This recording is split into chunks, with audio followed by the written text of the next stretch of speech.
दोस्तों, भगवान शिव के बारे में ऐसा कहा जाता है कि भगवान शिव त्रिलोक के आदि और अंत के देवता हैं, जिनके आगे दुनिया की सभी शक्तियां असफल हो जाती हैं। लेकिन क्या आपको मालूम है आखिर भगवान शिव का जन्म कैसे हुआ था? उनकी माता कौन थी और उनके पिता का क्या नाम था? उन्होंने किससे अपनी शिक्षा प्राप्त की थी और किस किस को शिक्षा का दान दिया था? अगर नहीं तो चलिए, क्योंकि इस वीडियो के माध्यम से हम आपके इन्हीं सभी सवालों का जवाब देने वाले हैं, इसलिए प्लीज इसे स्किप किए बिना एंड तक जरूर देखना। दोस्तों, आज सबसे पहले भगवान शिव के जन्म से जुड़ी पहली कहानी यानी शिव पुराण की एक लोकप्रिय कथा के बारे में बताने वाले हैं। शिव पुराण के अनुसार भगवान शिव को स्वयंभू माना जाता है, जिसका मतलब होता है कि भगवान शिव का जन्म स्वयं ही हुआ था। यानी कि इससे एक बात तो साफ हो जाती है कि ना ही भगवान शिव की कोई माता है और ना ही उनके कोई पिता है। इसी कारण से भगवान शिव पंच तत्वों से भी परे हैं, जिस कारण से इन्हें मृत्यु का भी कोई भय नहीं है और इनकी मृत्यु कभी नहीं हो सकती। पर अब बात करते हैं विष्णु पुराण में बताई गई भगवान शिव के जन्म से जुड़ी हुई एक और कहानी के बारे में। विष्णु पुराण में बताया गया है कि भगवान विष्णु के माथे से निकलने वाले तेज के कारण भगवान शिव की उत्पत्ति हुई थी और उनके नाभि से निकलते हुए तेज से कमल पर विराजमान ब्रह्मा जी का जन्म हुआ था। मगर दूसरी ओर भगवान विष्णु के जन्म के बारे में शिव पुराण में बताया गया है कि एक बार की बात है जब भगवान शिव अपने घुटने मल रहे थे और उनके घुटनों से निकलने वाले मैल से भगवान श्री विष्णु जी का जन्म हुआ था। पर अगर ऐसा हुआ है तो विष्णु पुराण और शिव पुराण एक दूसरे से बिल्कुल अलग है। इस कथा के अलावा भगवान शिव के जन्म की एक और पौराणिक कथा काफी ज्यादा पॉपुलर है, जिसे शायद आपने बड़े बुजुर्गों से सुना होगा। पर अगर नहीं सुना तो आपकी जानकारी के लिए बता दें कि एक बार की बात है जब भगवान विष्णु और परम ब्रह्मा जी के बीच इस बात पर बहस छिड़ गई थी कि आखिर इस संसार में सबसे महान कौन है। और जब भगवान विष्णु और भगवान ब्रह्मा इस बात को लेकर बहस कर रहे थे तो एक जलते हुए खम्बे के रूप में महादेव उनके बीच आए थे। दोस्तों, वो दोनों इस रहस्य को नहीं समझ पाए और तभी अचानक से एक आवाज आई जिसने कहा कि जो भी इस खम्बे का छोर ढूंढ लेगा वही सबसे महान कहलाएगा। ऐसा सुनते ही ब्रह्मा जी ने एक पक्षी का रूप लिया और खम्बे का ऊपरी हिस्सा ढूंढने निकल गए। वहीं विष्णु जी ने वराह का रूप धारण किया और खम्बे का अंत ढूंढने निकल गए। बहुत देर तक खोजने के बाद भी दोनों में से किसी को भी खम्बे का छोर नहीं मिला और दोनों हार मानकर वापस आ गए। जिसके बाद भगवान शिव अपने असली रूप में आए और फिर भगवान विष्णु और ब्रह्मा जी ने ये मान लिया कि महादेव ही सबसे महान और शक्तिशाली हैं। इनसे बड़ी शक्ति इस दुनिया में कोई नहीं है। इसके साथ ही शिव पुराण में बताया गया खम्बा इस बात को दर्शाता है कि ना ही भगवान शिव जन्मे थे और ना ही उनका कोई अंत है। और एक कारण तो यही है कि भगवान शिव को स्वयंभू कहा जाता है, यानी भगवान शिव का अंत है ही नहीं, वे अमर हैं।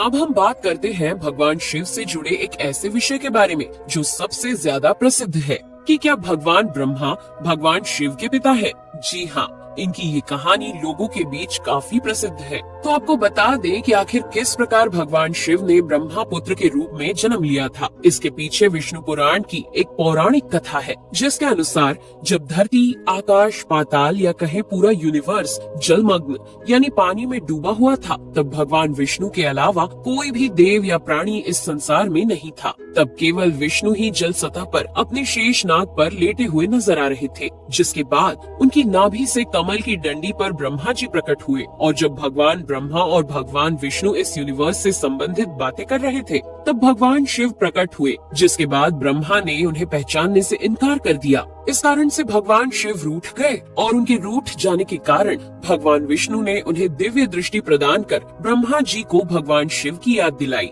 जिसके बाद भगवान ब्रह्मा को अपनी गलती का एहसास हुआ और शिव से क्षमा मांगते हुए उन्होंने उनसे अपने पुत्र रूप में पैदा होने का आशीर्वाद मांगा। जिस कारण से भगवान शिव ने भगवान ब्रह्मा की प्रार्थना को स्वीकार करते हुए उन्हें ये आशीर्वाद दे दिया। लेकिन इसके बाद जब भगवान ब्रह्मा ने इस सृष्टि की रचना शुरू की तो उन्हें एक बच्चे की जरूरत पड़ी और तब उन्हें भगवान शिव का आशीर्वाद ध्यान आया, जिसके लिए भगवान ब्रह्मा ने तपस्या की और बालक के रूप में भगवान शिव उनकी गोद में रोते हुए प्रकट हुए।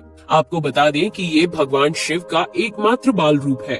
जब भगवान ब्रह्मा ने उनके रोने का कारण पूछा तो उन्होंने बताया कि उनका कोई नाम नहीं है। तब भगवान ब्रह्मा ने भगवान शिव का नाम रुद्र रख दिया, जिसका मतलब होता है रोने वाला। पर इसके बावजूद भी भगवान शिव चुप नहीं हुए, इसलिए ब्रह्मा ने उन्हें दूसरा नाम दिया। पर शिव को वो नाम भी पसंद नहीं आया और फिर भी वे चुप नहीं हुए। इस तरह शिव को चुप कराने के लिए भगवान ब्रह्मा ने भगवान शिव को 108 नाम दिए थे, जो रुद्र, शर्व, भाव, उग्र, भीम, पशुपति, ईशान और महादेव जैसे नाम थे। और शिव पुराण के अनुसार उनके ये नाम पृथ्वी पर लिखे गए थे।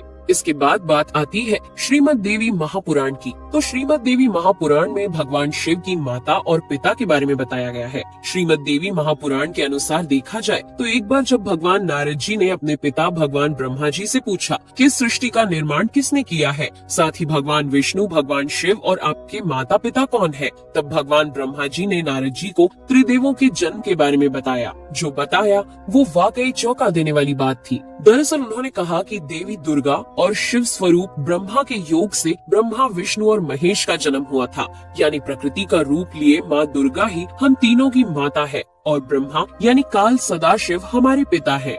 इसके साथ ही श्रीमद् देवी महापुराण में भी भगवान विष्णु और भगवान ब्रह्मा के बीच हुए झगड़े की एक कहानी मिलती है, जिसके अनुसार एक बार श्री ब्रह्मा जी और विष्णु जी में झगड़ा हुआ और दोनों में बहस छिड़ी हुई थी। तब भगवान ब्रह्मा ने कहा कि सृष्टि को मैंने बनाया है और मैं ही प्रजापिता हूँ, जिसके जवाब में भगवान विष्णु जी ने कहा कि मैं आपका पिता हूँ, क्योंकि आप मेरी नाभि से निकले हुए कमल से पैदा हुए हैं। और धीरे धीरे कर ये बहस बढ़ती गई।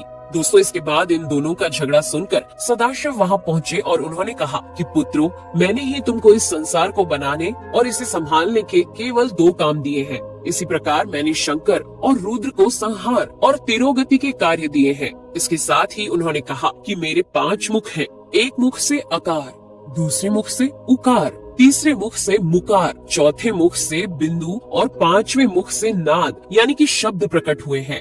उन्हीं पांचों को एक साथ मिलाकर देखा जाए तो एक अक्षर ओम बनता है, जिसे आज हम सभी भगवान शिव के मूल मंत्र के रूप से जानते हैं। इतना कहने के बाद भगवान ब्रह्मा और विष्णु दोनों ही समझ गए कि भगवान शिव से ज्यादा शक्तिशाली इस दुनिया में कुछ भी नहीं है और दोनों ने भगवान शिव को प्रणाम किया और चले गए। चलिए दोस्तों, अब जब आप भगवान शिव के बारे में इतना तो जान ही चुके हैं, तो क्या आपको पता है कि आखिर भगवान शिव ने किससे शिक्षा प्राप्त की थी और उनके गुरु कौन थे? हम जानते हैं शायद ही इसका जवाब आप में से किसी को पता होगा, पर जिन्हें नहीं पता उन्हें बता दें कि भगवान शिव स्वयं इस संसार के गुरु माने जाते हैं, जिन्होंने इस संसार में गुरु शिष्य की परंपरा की शुरुआत की थी। लेकिन अगर सवाल आता है कि आखिर भगवान शिव किसके गुरु थे, तो आपको जरूर जान लेना चाहिए कि हिंदू धर्म के ग्रंथ कहते हैं कि ब्रह्मा जी और शिव जी इस संसार के सबसे पहले गुरु हैं, जिन्होंने गुरु शिष्य के इस रिश्ते की शुरुआत की थी। जहां भगवान ब्रह्मा ने अपने मानस पुत्रों को शिक्षा प्रदान की थी, वहीं भगवान शिव ने अपना ज्ञान केवल अपने 60 शिष्यों को दिया था। यानी भगवान शिव